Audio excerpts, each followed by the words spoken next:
Pemirsa, kasus pembunuhan anak buah kapal di Juanda Pati yang melibatkan 2 warga Pekalongan yang menjadi bagian ABK KM Bina Maulana terus bergulir pada persidangan di Pengadilan Negeri Pati. Dan berikut liputannya untuk Anda.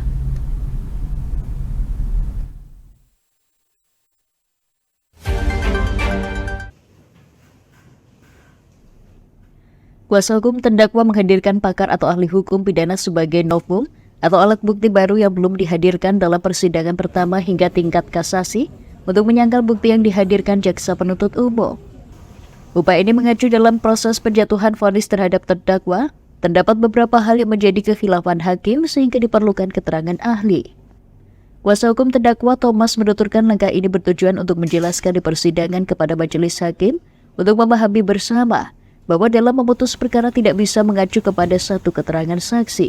Memerlukan keterangan ahli ini untuk menjelaskan di muka persidangan kepada majelis hakim yang memeriksa perkara ini untuk saling memahami bahwasanya tidak bisa hakim itu hanya mengacu pada satu keterangan saksi, di mana keterangan saksi itu sendiri kita ketahui rangkaiannya saksi itu sendiri merupakan saksi yang mungkin bisa dikatakan apakah kebenarannya itu bisa dipastikan, karena di sini ranah pemidanaan itu sendiri dengan minimal 2 alat bukti itu haruslah 2 alat bukti yang sempurna.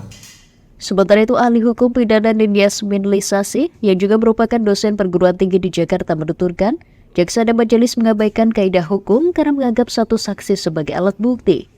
Di persidangan dan juga terkait dengan kekhilafan hakim dalam memutus suatu perkara, dan di sini menurut pendapat saya menitik beratkan pada vonis majelis hakim yang menjatuhkan hanya pada keterangan satu saksi saja, dan keterangan saksi yang diajukan itu ada 12 orang saksi, namun hanya satu saksi yang memenuhi syarat hukum formil atau syarat formil, yaitu melihat, mendengar, dan mengalami suatu peristiwa tersebut.